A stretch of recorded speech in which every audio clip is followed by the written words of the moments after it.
This workshop is on identifying and avoiding predatory journals and is the very first workshop in the Scholarly Snippets series, which we'll be talking a little bit more about. And at the end of the presentation, we'll have a registration link for the next one. I am Jackie Werner, and I'm the Scholarly Communications and Research Librarian at the Philadelphia College of Osteopathic Medicine. And also, if you have questions, I'll be taking all the questions at the end. So you could either type them in the chat and I'll look at them at the end of the presentation. Or you can, when I ask for questions, you can unmute and just ask them. All right. So this workshop is part of the Scholarly Snippets series, which is meant to help you advance your research skills and support your scholarly activities in 30 minutes at a time. In this particular workshop, afterwards, participants will be able to identify and avoid predatory journals without dismissing up-and-coming publications. So this presentation will have three main parts. First, what is a predatory journal? Second, how do I check if a journal is legitimate? And third, what are some red flags to look out for predatory journals? All right, so step one. To explain what predatory journals are, I'll have to give a very brief presentation on open access journals. So this can and has had a whole hour-long presentation on open access journals alone. But in sum, open access journals are journals that make scholarly research available to all. You don't have to have a subscription to a journal. You don't have to be be attached to an institution. It'll just be freely available to anyone who wants to read it. And there are two major types of open access, green and gold. We'll be talking about gold today. And gold open access journals are journals where all or some of the papers are open access, freely available to everyone as from the time they're published and to the end of time. Some of the features of open access journals are that the author usually retains copyright. So for a lot of publication, authors are going to be signing away their copyright to the publisher. However, open access journals tend to use something called a Creative Commons license. And Creative Commons licenses work alongside copyright and give a legal binding of how others can use this article. So it's not just putting something out to the public domain saying anyone can do whatever they want with it. For instance, you can say, I still have copyright to this work, but anyone who wants to can use it as long as you attribute it to the correct authors. Or you can use this as long as you attribute it to the correct authors, and it's a non-commercial use, and so on. And the reason why predatory journals exist is this next point here. It may require author fees to publish. So since open access journals aren't making money from subscriptions, most of them require the authors to pay to publish within the journal. So this is not a scam necessarily. Almost every open access journal, even those that are comparable to non-open access journals, are going to require some form of payment for the author. And it does not mean it's not legit. However, the fact that it's really easy to make a fake website for a journal means that when you're looking at open access journals, you have to worry about predatory journals.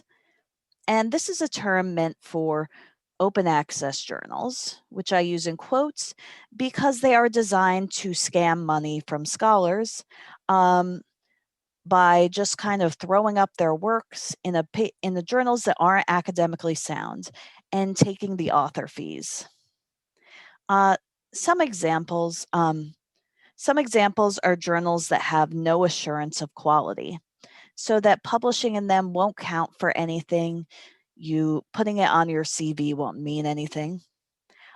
Journals that make false claims about peer review or editors. Journals that claim that they provide peer review when they actually don't. Journals that claim their editors are major figures in the field, but they've never heard of the journal. And even journals where the website of the journal itself may not exist in a few months. So you won't have any sort of indication that you've done any scholarly work. And this is a major problem with publishing. This is since it's so easy to create a website for a fake journal. This is a headline from the New York Times. The links will be in the PowerPoint. And in 2019, the Federal Trade Commission successfully sued Omics International, a predatory journal publisher, for $50 million for creating all of these predatory, scientifically questionable journals. All right, so you know this is a problem. Now the question is, how do you avoid them? The most important thing you can do is doing your research on a journal before you publish in it. And it's highly recommended to have a journal in mind from the very start. When you're writing your article, you can tailor it towards a specific journal and know exactly what is published in that journal and how your work fits into that. An easy way to do this is look at where are your colleagues publishing, other people in your lab. Where are the articles you have cited? What journals are they published in? So those are really good ways to get ideas for journals you want to publish in. If you're interested specifically in open access journals, then you can look in the directory of open access journals, and that's doaj.org. There's a screenshot here. And this is a list of verified open access journals with a lot of information on their publishing practices. So it's a great place to browse if you're looking to find an open access journal, and also a great place to look up a journal if you're not sure if it's predatory or not. Now, it's run by volunteers, so a few predatory journals have slipped through into there. They're removed as soon as possible. And also, journals sometimes pass into new management, which is less legitimate than the old management. So this is not a 100% green flag, but it's a great first place to look if you're looking up a specific journal. Next thing you could do is go to databases like Scopus and Web of Science. You'll need library access to these, and different institutions have access to different databases. For instance, at PCOM, we don't have Web of Science. But these two databases will let you look up individual journals and also look at their citation metrics. Like here we have CiteScore, SJR, and SNP. I won't explain those, but they're just a way to compare journals against each other and see how much will something in this journal be cited in general. And if the journal you're looking for isn't in these databases or other databases such as PubMed, that's another consideration. Do you want to publish if you publish in this journal, will your work be findable? Will people searching all these databases even see your article at all and cite it? Next thing you could do is good old Google. So the best way to do this is search for the journal name or the publisher name, and then include the term predatory after it, or the term Beall's list, and that's BEALL' list. And of course, everything you get on Google is not going to be 100% verified, but it's a good way to see if there's a conversation about this journal being predatory. Beall's list in particular was a list of a repository of known predatory journals. However, this was taken down by the institution. It was run by an academic librarian. But there are mirrors that are still up but not officially updated. Last thing you could do is ask your librarian. Your library or department or research department might have memberships with specific open access journals, which not only means they're verified to be good ones, but means that you don't have to pay the author fees. All right. Now, so you've researched a journal, but say you've got an email from a new journal asking you to publish, and you're wondering, are there specific red flags I could look out for? There are, in fact, a lot of them. So I'm going to show you red flags with some predatory journals and a few green flags showing open access journals that have a better example of what it should look like. First thing to look at is peer review. So this journal, when you're looking at a journal website, they should have details on what peer review means. And here we have this journal, and highlighted here is the only everything they have to say about peer review on the entire website. And that is the words peer reviewed. Here is oh, I had to click that. There we go. All right, and here on the other hand is a journal, an open access journal in the same field, and a screenshot of their editorial workflow, which gives a lot of information, detailed information about peer review. The point of going through peer review is knowing that knowing the process, knowing that your work is going through a rigorous review. So make sure that the journal somewhere on the website talks about their peer review process. If it's not on an individual journal, see if their publisher has it as a whole. All right, so I spoke about you receiving an email. Unfortunately, that is usually a red flag. If somebody is begging you to put your work into their journal or present at their conference in the Bahamas, then that is almost always a red flag. If it sounds too good to be true, it probably is. And this is a particularly terrible example of that. We are really impressed after reading your research article, and then they misspell the name of their own journal. So if you get you'll know how your work is being received in the field and whether or not you probably will be receiving these emails like this. All right. Another red flag is the scope or having a large or bizarre scope. And here we have International Journal of Scientific Study. The scope of their journal, don't go there yet, covers pretty much everything in the entire sciences. So this is not 100% a red flag. For example, Science and Nature all have a pretty broad scope. And as does Public Library of Science on the open access side of things. However, a strange scope or a really broad scope might just mean that they're trying to get more money from more people.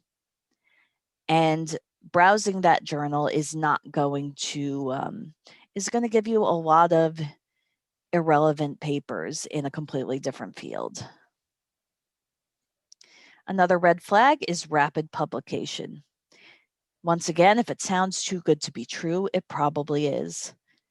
Once again, an especially egregious one.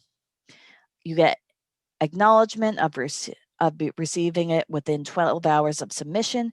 Review process will complete within 1 day after submission. Article will be uploaded 2 days after receiving the fees. If peer review is being done in 1 day, it's either not happening or somebody is skimming the paper. It is not peer review. These things take time. And the Directory of Open Access Journals lists the time it takes to most journals to go from submission to publication. For example, this one takes 20 weeks, which is a much more reasonable amount of time to get all the back and forth from reviewers and authors and editors and so on. Next red flag is a location mismatch. So for example, here, if the title of the journal does not match the location of many editors or publishers, that's probably a sign that the publisher is trying to deceive. For instance, the Canadian Journal of Applied Sciences, the editor-in-chief lives in Italy, and another editor on the journal lives in Pakistan. Another red flag is fake indices. So I mentioned citation indexes and earlier, and you might find them listed under a journal, some type of impact factors you've never heard of. Global impact factor, index Copernicus, universal impact factor. Many of these are just straight up made up. They mean absolutely nothing, and they're just listed to look official. If you see things like this and you don't know what it is, that isn't just like regular impact factor, then search for the name of the factor and see if that's real. And this article has, there's an article I'll link later on fake impact factor companies. Next red flag is contact information. Here we have submit manuscript at a Gmail address. Any unprofessional email addresses like Gmail, Hotmail, AOL are a red flag. You're usually going to see either email addresses at the specific domain of the publisher or at an institution, a .edu email address. Next one, and probably the easiest one to figure out, is an unprofessional website. That email I showed you, a lot of these examples here, they all have a lot of typos, and the things they have just don't make sense. And that's a really easy thing to figure out. Does this look like something a professional would put out? Do you want your work to be associated with this?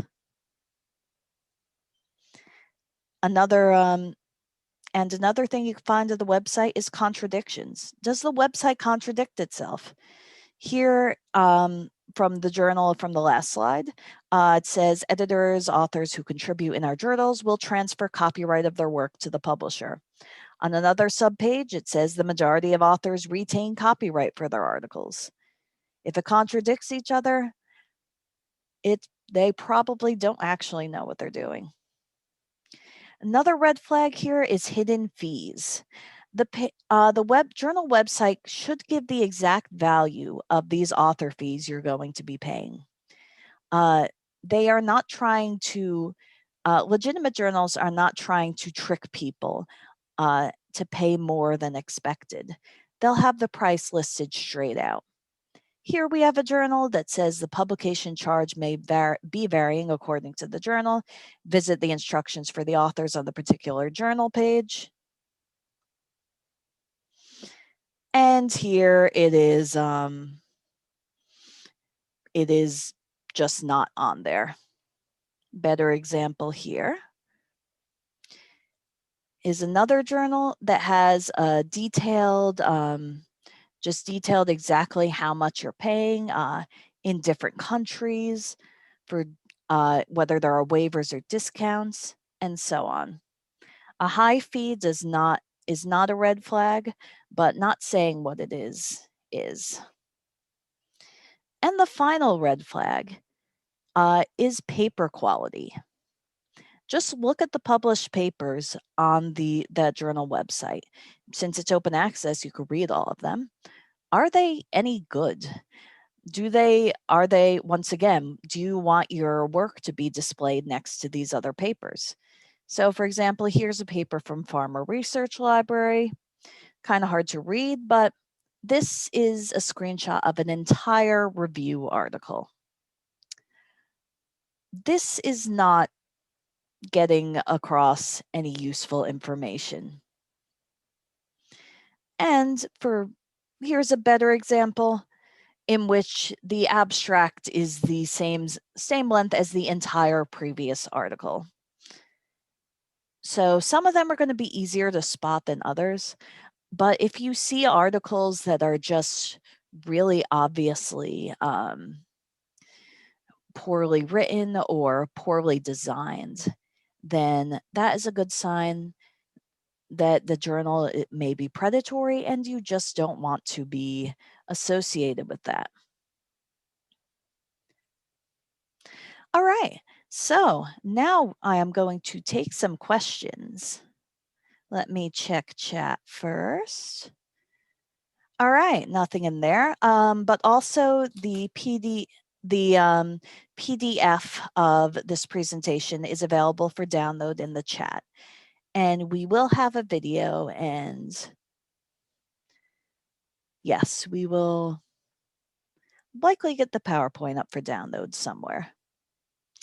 All right, does anyone have any questions about predatory journals, open access, etc.?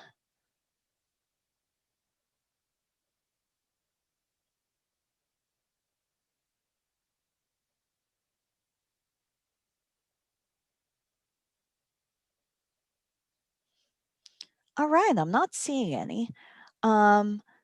Since I finished early, I'll stick around for some time in case you all come up with messages. But first of all, I would love if you would fill out the link survey linked in chat. It is just a feedback survey. Say if there's anything we want to include or anything else you want to see. And there is also a link for the next Scholarly Snippets workshop, which is, does copyright apply to that? And that's going to be on March 24th. There's a registration link. And that's going to cover things like, that will cover some of the stuff I talked to, like, for instance, Creative Commons and fair use.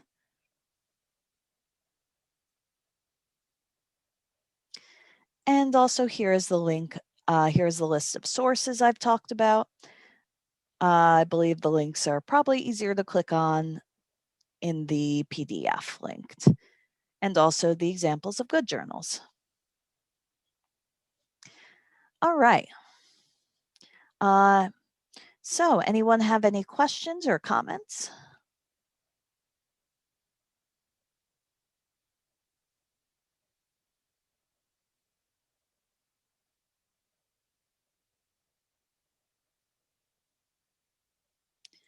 All right, thank you all for attending. And if you only remember one thing from this presentation, remember you can always ask your librarian.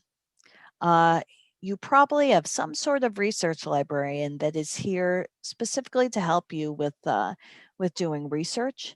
And if not, whoever your library liaison is will be able to help you and work with your research department or your lab or whatever to find journals that are right for you. And really just remember that the best thing to do is to look for the good journals before instead of picking through the ones that might be bad.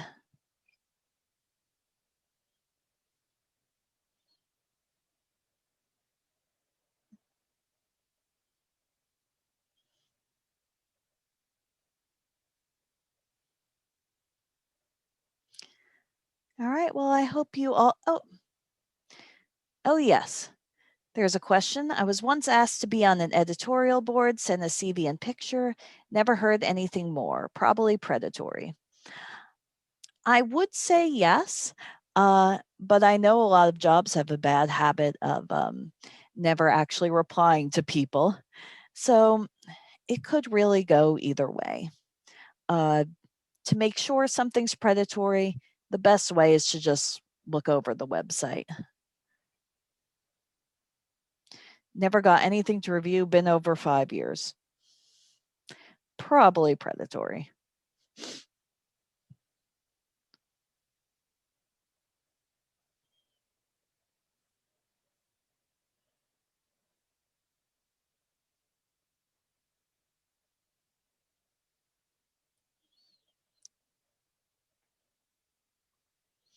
Excellent point. It might be worth checking to see if they're using your name. Yes, especially if you are prominent in a field or in a small specialty. Just Google yourself once in a while and see if you're on the board of journals who you have not actually heard of.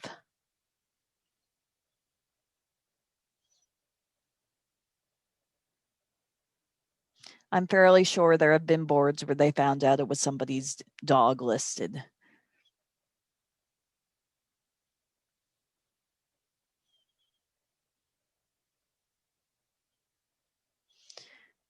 All right, well, if that's it, we're just a few minutes early.